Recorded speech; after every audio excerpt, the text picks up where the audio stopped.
ಎಲ್ಲರಿಗೂ ನಮಸ್ಕಾರ. ಪ್ರಸ್ತುತಪಡಿಸುವವರು ಸುರೇಶ್ ಎಚ್.ಬಿ, ವಿಜ್ಞಾನ ಶಿಕ್ಷಕರು, ಬೆಂಗಳೂರು ಗ್ರಾಮಾಂತರ ಜಿಲ್ಲೆ. ಸಾಮಾನ್ಯ ವಿಜ್ಞಾನಕ್ಕೆ ಸಂಬಂಧಿಸಿದ ವಿಷಯಗಳ ಬಗ್ಗೆ ತಿಳಿದುಕೊಳ್ಳೋಣ. T-90 ಇದು ಸ್ವದೇಶಿ ನಿರ್ಮಿತ ಯುದ್ಧ ಟ್ಯಾಂಕ್. ಬ್ರಹ್ಮೋಸ್ ಇದು ಭಾರತ ನಿರ್ಮಿತ ಖಂಡಾಂತರ ಅಗ್ನಿ ಕ್ಷಿಪಣಿ.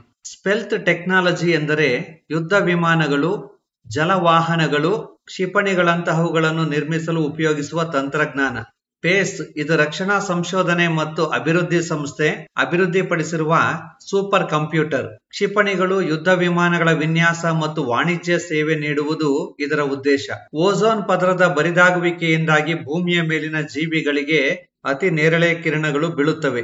ಭೂಮಿಯ ಮೇಲ್ಮೈಯಿಂದ 20 ರಿಂದ 60 ಕಿಲೋಮೀಟರ್ ಎತ್ತರದಲ್ಲಿ ಓಝೋನ್ ಅನಿಲವಿರುತ್ತದೆ. ಫೈರ್ ವಾಲ್ ಎಂದರೆ ಕಂಪ್ಯೂಟರ್ ಭದ್ರತೆಗೆ ಸಂಬಂಧಿಸಿದ ತಂತ್ರಜ್ಞಾನ. ಮಾಲ್ವೇರ್ ಎಂದರೆ ಕಂಪ್ಯೂಟರ್ ವ್ಯವಸ್ಥೆಯನ್ನು ಹಾನಿಗೊಳಿಸಲು ಮಾಡುವ ಸಾಫ್ಟ್ವೇರ್. ರೂಟ್ ಕೆಟ್ ಎಂದರೆ ಇದು ವಿಶೇಷ ಪ್ರೋಗ್ರಾಂ. ಇಡೀ ಆಪರೇಷನ್ ಸಿಸ್ಟಮ್ ಅನ್ನು ಹಾನಿಗೊಳಿಸಲು ನಿರ್ದೇಶಿಸಲಾಗುತ್ತದೆ. ರಷ್ಯಾ ಮೊದಲು ಉಪಗ್ರಹ ಉಡಾಯಿಸಿದ ದೇಶ. ಭಾರತದ ಉಪಗ್ರಹ ವ್ಯವಸ್ಥೆಯನ್ನು ಮುಖ್ಯವಾಗಿ 2 ಗುಂಪುಗಳಾಗಿ ವಿಂಗಡಿಸಲಾಗಿದೆ: ಇನ್ಸ್ಯಾಟ್ ಮತ್ತು ಐಆರ್ಎಸ್. ಇನ್ಸ್ಯಾಟ್ ಎಂದರೆ ಇಂಡಿಯನ್ ಸ್ಯಾಟಲೈಟ್ಸ್, ಐಆರ್ಎಸ್ ಎಂದರೆ Indian remote sensing satellites. INSAT ವಿವಿಧೋದ್ದೇಶ ಉಪಗ್ರಹ ವ್ಯವಸ್ಥೆ 1983ರಲ್ಲಿ ಪ್ರಾರಂಭವಾಯಿತು. ವಿಟಮಿನ್ ನ ರಾಸಾಯನಿಕ ಹೆಸರು ರೆಟಿನಾಲ್. ಮಲೇರಿಯಾ ಪ್ರೋಟೋಜೋವಾ ಹಾನಿಗೆ ಒಳಪಡುವ ಅಂಗ ಲಿವರ್, ಪಿತ್ತಕೋಶ. ಏಡ್ಸ್ ವೈರಾಣುವು ಮಾನವ ದೇಹದ ಯಾವ ವ್ಯವಸ್ಥೆಯನ್ನು ಹಾನಿ ಮಾಡುವುದು? ಜೀವ ನಿರೋಧಕ ಶಕ್ತಿಯನ್ನು. ಅಡುಗೆ ಸೋಡಾದ ರಾಸಾಯನಿಕ ಹೆಸರು ಸೋಡಿಯಂ ಬೈಕಾರ್ಬೊನೇಟ್ ಅಥವಾ ಸೋಡಿಯಂ ಹೈಡ್ರೋಜನ್ ಕಾರ್ಬೊನೇಟ್. ಅಣುಸೂತ್ರ NaHCO3. ವಾಷಿಂಗ್ ಸೋಡಾದ ರಾಸಾಯನಿಕ ಹೆಸರು ಸೋಡಿಯಂ ಕಾರ್ಬೊನೇಟ್. ಅಡುಗೆ ಸೋಡಾದ ರಾಸಾಯನಿಕ ಹೆಸರು ಸೋಡಿಯಂ ಬೈಕಾರ್ಬೊನೇಟ್ ಅಥವಾ ಸೋಡಿಯಂ ಹೈಡ್ರೋಜನ್ ಕಾರ್ಬೊನೇಟ್. ಇದರ ಅಣುಸೂತ್ರ NaHCO3. ವಾಷಿಂಗ್ ಸೋಡಾದ ರಾಸಾಯನಿಕ ಹೆಸರು ಸೋಡಿಯಂ ಕಾರ್ಬೊನೇಟ್. ಇದರ ಅಣುಸೂತ್ರ Na2CO3.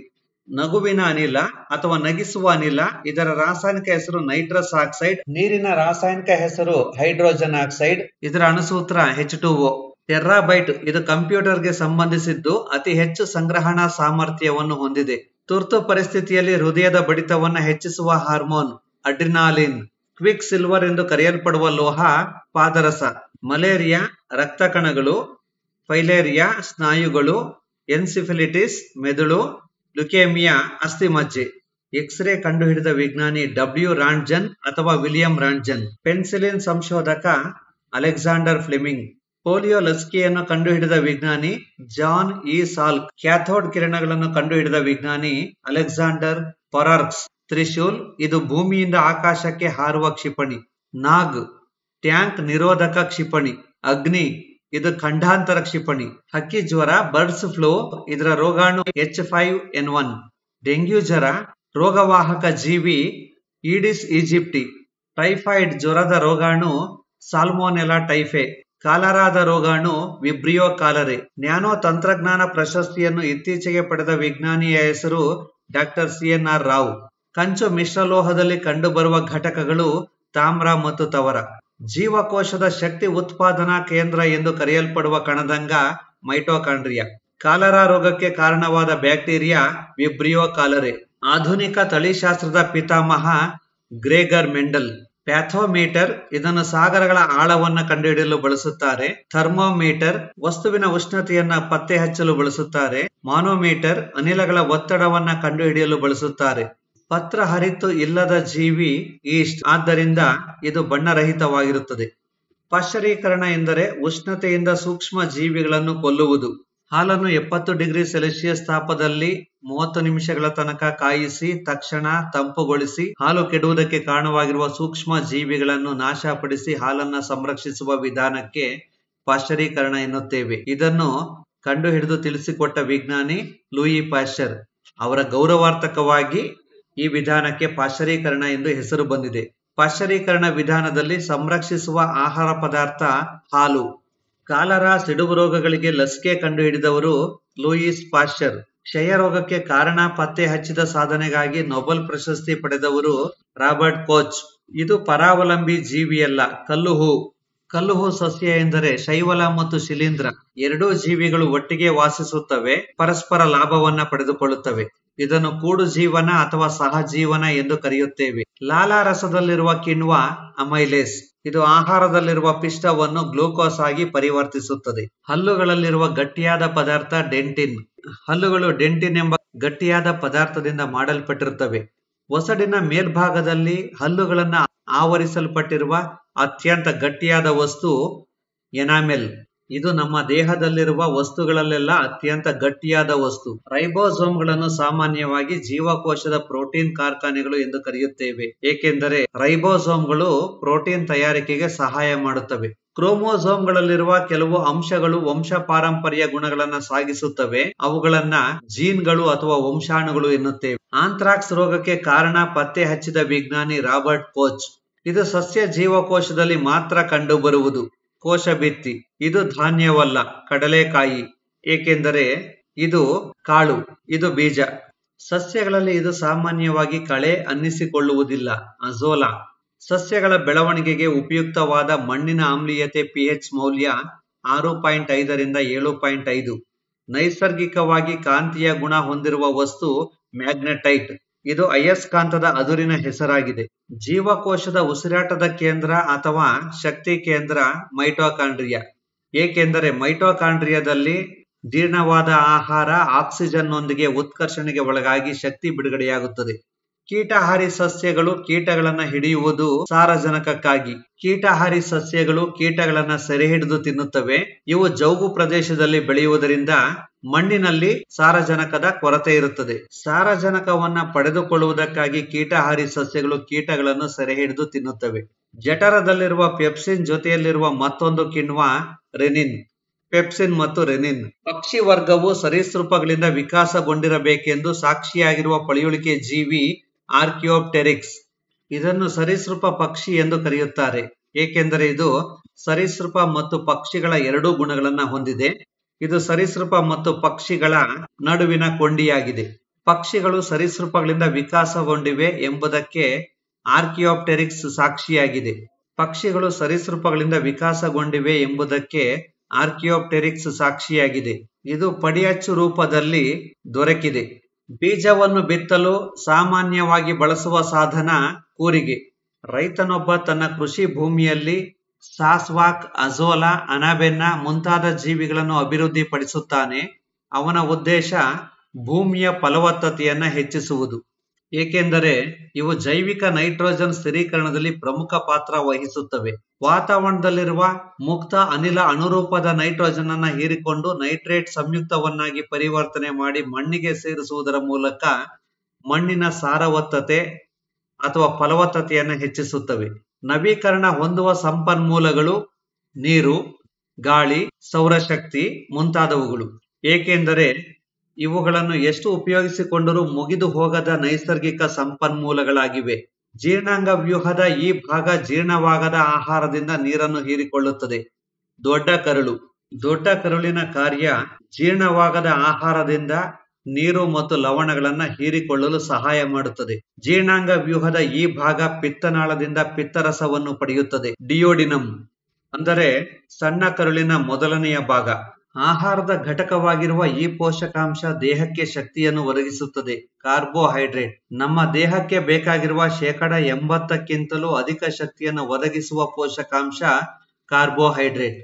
ಮೈಟೊಕಾಂಡ್ರಿಯಾದಲ್ಲಿ ಶಕ್ತಿ ಈ ರೀತಿ ಸಂಗ್ರಹವಾಗುತ್ತದೆ: ಎಟಿಪಿ ರೂಪದಲ್ಲಿ, ಅಡಿನೋಸಿನ್ ಟ್ರೈಫಾಸ್ಫೇಟ್ ರೂಪದಲ್ಲಿ. ಪೆನ್ಸಿಲಿನ್ ಔಷಧಿ ಪಡೆಯುವುದು ಶಿಲೀಂಧ್ರದ ಮೂಲಕ, ಪೆನಿಸಿಲಿಯಂ ನೊಟೇಟಮ್ ಎಂಬ ಶಿಲೀಂಧ್ರದ ಮೂಲಕ. ಇದು ಕಸಬರಕೆ ಆಕಾರದಲ್ಲಿರುತ್ತದೆ. ಹೆಚ್ಚಿನ ಜೀವಿಗಳು ಜೀವಿಸಲು ಅನುಕೂಲಕರ ಉಷ್ಣತೆಯ ವ್ಯಾಪ್ತಿ 10 ಡಿಗ್ರಿ ಸೆಲ್ಸಿಯಸ್ ನಿಂದ 35 ಡಿಗ್ರಿ ಸೆಲ್ಸಿಯಸ್. ಈ ವನ್ಯಜೀವಿ ಅಪಾಯಕ್ಕೊಳಗಾಗಿರುವ ಪ್ರಭೇದಗಳ ಪಟ್ಟಿಯಲ್ಲಿಲ್ಲ. ನವಿಲು. ನಮ್ಮ ರಾಷ್ಟ್ರ ಪಕ್ಷಿ ಗಂಡು ನವಿಲು. ಈ ರಸಗೊಬ್ಬರದಲ್ಲಿ ಸಾರಜನಕದ ಪ್ರಮಾಣ ಹೆಚ್ಚಾಗಿರುತ್ತದೆ. ಯೂರಿಯಾದಲ್ಲಿ ಸಾರಜನಕದ ಪ್ರಮಾಣ 46%ರಷ್ಟಿರುತ್ತದೆ. ಕೊಬ್ಬುಗಳನ್ನು ಗ್ಲಿಸರಾಲ್ಗಳಾಗಿ ವಿಭಜನೆ ಮಾಡುವ ಕಿಣ್ವ ಲಿಪೇಸ್. ಈ ವಸ್ತುವಿನಲ್ಲಿ ಕೊಬ್ಬುಗಳು ಕರಗುವುದಿಲ್ಲ. ನೀರು. ರಕ್ತದಲ್ಲಿ ಆಕ್ಸಿಜನ್ ಸಾಗಾಣಿಕೆಗೆ ಸಹಾಯ ಮಾಡುವ ರಕ್ತದಲ್ಲಿರುವ ಕೆಂಪು ಘಟಕ, ಕೆಂಪು ವರ್ಣಕ, ಹಿಮೋಗ್ಲೋಬಿನ್. ಇದು ನೈಸರ್ಗಿಕ ಸಂಪನ್ಮೂಲವಲ್ಲ. ಫಾಸಿಲ್ ಇಂಧನಗಳು. ಫಾಸಿಲ್ ಇಂಧನಗಳು ಅಥವಾ ಪಳೆಯುಳಿಕೆ ಇಂಧನಗಳಾದ ಕಲ್ಲಿದ್ದಲು, ಪೆಟ್ರೋಲಿಯಂ ಮತ್ತು ನೈಸರ್ಗಿಕ ಅನಿಲಗಳು. ಸೂರ್ಯನ ಹೊರಮೈ ಅಧ್ಯಯನಕ್ಕಾಗಿ ಇಸ್ರೋ ಹಾರಿಬಿಟ್ಟಿರುವ ಉಪಗ್ರಹ ಆದಿತ್ಯ. ಭಾರತದ ವಾಣಿಜ್ಯಿಕ ಉದ್ದೇಶದ ಬೇಹುಗಾರಿಕೆ ಉಪಗ್ರಹವನ್ನು ಧ್ರುವಗಾಮಿ ಕಕ್ಷೆಗೆ ಆಂಧ್ರಪ್ರದೇಶದ ಶ್ರೀಹರಿಕೋಟಾದ ಸತೀಶ್ ಧವನ್ ಬಾಹ್ಯಾಕಾಶ ಕ್ಷೇತ್ರದಿಂದ ಜನವರಿ 21, 2008ರಂದು ಯಶಸ್ವಿಯಾಗಿ ಹಾರಿಬಿಡಲಾಯಿತು. ಸಂಪೂರ್ಣವಾಗಿ ದೇಶೀಯವಾಗಿ ನಿರ್ಮಿಸಲಾದ PSLV C-10 polar satellite launching vehicle C-10 300 kilogram ತೂಕದ ಇಸ್ರೇಲ್ನ ಟೆಕ್ಸಾರ್ ಪೋಲಾರಿಸ್ ಉಪಗ್ರಹವನ್ನು ಕಕ್ಷೆಗೆ ಕೂರಿಸಿತು. ಅತ್ಯಾಧುನಿಕ ಸಾಮರ್ಥ್ಯದ ಕ್ಯಾಮೆರಾ ಹಾಗೂ ತಂತ್ರಜ್ಞಾನ ಬಳಸಿ ಸಿದ್ಧಪಡಿಸಲಾದ ಟೆಕ್ಸಾರ್ ವಿಶ್ವದ ಅತ್ಯಂತ ಆಧುನಿಕ ಉಪಗ್ರಹಗಳಲ್ಲಿ ಒಂದಾಗಿದ್ದು, ಇಸ್ರೇಲ್ನಲ್ಲಿ ತಯಾರಾದ ಈ ಬಗೆಯ ಪ್ರಥಮ ಉಪಗ್ರಹವಾಗಿದೆ. ಶ್ರೀಹರಿಕೋಟಾದಲ್ಲಿ ನಡೆದ 25 ಉಪಗ್ರಹಗಳ ಉಡಾವಣೆಯಾಗಿದೆ. ಅಂತರಿಕ್ಷದಲ್ಲಿ ಹೆಚ್ಚು ಸಮಯ ಕಳೆದ ಸ್ತ್ರೀ ಯಾರು? ಖಗೋಳ ವಿಜ್ಞಾನಿ ಯಾರು? ಸುನಿತಾ ವಿಲಿಯಮ್ಸ್. ಇದಕ್ಕೂ ಮೊದಲು ಶೆನ್ನನ್ ಲೂಸಿಡ್. ಭಾರತದ ರಕ್ಷಣಾ ಸಂಶೋಧಕರು ಯಾವ ಕ್ಷಿಪಣಿಯನ್ನು ಅಭಿವೃದ್ಧಿಪಡಿಸಿದ್ದಾರೆ? ನಿರ್ಭಯ್. ಉತ್ತಮವಾದ DTH ಟೆಲಿವಿಷನ್ ಪ್ರಸಾರಗಳಿಗಾಗಿ 2007ರಲ್ಲಿ ಫ್ರೆಂಚ್ ಗಯಾನಾದಿಂದ ಪ್ರಯೋಗಿಸಿದ ಉಪಗ್ರಹ INSAT 4B Indian satellite 4B. ದೇಹದಲ್ಲಿ ಗ್ಲೂಕೋಸ್ ಮಟ್ಟ ಹೆಚ್ಚಾದರೆ ಯಾವುದನ್ನು ನೀಡಬೇಕಾಗುತ್ತದೆ? ಇನ್ಸುಲಿನ್ ಹಾರ್ಮೋನಿನ ಚುಚ್ಚುಮದ್ದು. ಇದು ರಕ್ತದಲ್ಲಿನ ಗ್ಲೂಕೋಸ್ ಅನ್ನು ಜೀರ್ಣಿಸಲು ಸಹಾಯ ಮಾಡುತ್ತದೆ. ಕಂಪ್ಯೂಟರ್ ವಿಷಯದಲ್ಲಿ ಎಷ್ಟು ಬೀಟ್ಸ್ 1 ಬೈಟ್ಗೆ ಸಮ? 12 ಬೀಟ್ಸ್. ಟೊಮೆಟೊ ಹಣ್ಣುಗಳಿಗೆ ಯಾವುದರಿಂದ ಕೆಂಪು ಬಣ್ಣ ಬರುತ್ತದೆ? ಆಂಥೋಸಿಯಾನಿನ್ನಿಂದ. ಹಣ್ಣುಗಳಿಗೆ ಬಣ್ಣ ಕೊಡುವ ವರ್ಣಕ ಆಂಥೋಸಿಯಾನಿನ್. ಅಲ್ಯೂಮಿನಿಯಂನ ಮುಖ್ಯ ಧಾತು ಬಾಕ್ಸೈಟ್. ಅಲ್ಯೂಮಿನಿಯಂನ ಅದುರಿನ ಹೆಸರು ಬಾಕ್ಸೈಟ್, ಅಂದರೆ ಜೇಡಿಮಣ್ಣು. ತರಕಾರಿ. ಸೂರ್ಯನ ಬೆಳಕುಗಳಲ್ಲಿ ಲಭ್ಯವಿಲ್ಲದ ವಿಟಮಿನ್ ಡಿ. ವಿಟಮಿನ್ ಡಿ ಯನ್ನು ಸಾಮಾನ್ಯವಾಗಿ ಸೂರ್ಯನ ಹೊಳಪಿನ ಜೀವಸತ್ವ ಎಂದು ಕರೆಯುತ್ತೇವೆ, ಏಕೆಂದರೆ ಸೂರ್ಯನ ಬಿಸಿಲು ನಮ್ಮ ದೇಹದ ಮೇಲೆ ಬಿದ್ದಾಗ ನಮ್ಮ ದೇಹದಲ್ಲಿ ವಿಟಮಿನ್ ಡಿ ಸಂಶ್ಲೇಷಣೆಗೊಳ್ಳುತ್ತದೆ. ಆದ್ದರಿಂದ ಪ್ರತಿ ದಿವಸ ಬೆಳಗ್ಗೆ 10 ಗಂಟೆಯ ಒಳಗೆ ಸೂರ್ಯನ ಬಿಸಿಲನ್ನು ಕಾಯಿಸಬೇಕು. ಚಂದ್ರಮಾನ ಮಾಸದಲ್ಲಿ ಎಷ್ಟು ದಿನಗಳಿರುತ್ತವೆ? 29 ದಿನಗಳು. ಆಸ್ಟಿಗ್ಮ್ಯಾಟಿಸಮ್ ಎಂಬ ದೃಷ್ಟಿದೋಷವನ್ನು ಯಾವುದರಿಂದ ಸರಿಪಡಿಸಲಾಗುತ್ತದೆ? ಸಿಲಿಂಡರ್ ಅಥವಾ ಗೋಳಾಕಾರದ ಮಸೂರದಿಂದ. ಪೋಲಿಯೋ ವೈರಸ್ ಯಾವುದರ ಮೂಲಕ ಮಾನವನ ಶರೀರಕ್ಕೆ ಪ್ರವೇಶಿಸುತ್ತದೆ? ಕಲುಷಿತ ಆಹಾರ ಅಥವಾ ನೀರಿನ ಮೂಲಕ. ಚೆನ್ನಾಗಿ ಮಾಗಿದ ಬಾಳೆಹಣ್ಣಿನಲ್ಲಿ ಗಂಜಿ ಮತ್ತು ಸಕ್ಕರೆ ಎಷ್ಟು ಪಾಲುಗಳಿರುತ್ತವೆ? ಗಂಜಿ 1%, ಸಕ್ಕರೆ 20%. ಅಣಬೆ ಯಾವ ಗುಂಪಿಗೆ ಸೇರಿದ್ದು? ಬೂಸ್ಟ್ ಅಥವಾ ಶಿಲೀಂಧ್ರ ಗುಂಪಿಗೆ ಸೇರಿದೆ. ಇದು ಬಣ್ಣರಹಿತವಾಗಿದ್ದು ದ್ಯುತಿ ಸಂಶ್ಲೇಷಣ ಕ್ರಿಯೆಯನ್ನು ನಡೆಸುವುದಿಲ್ಲ.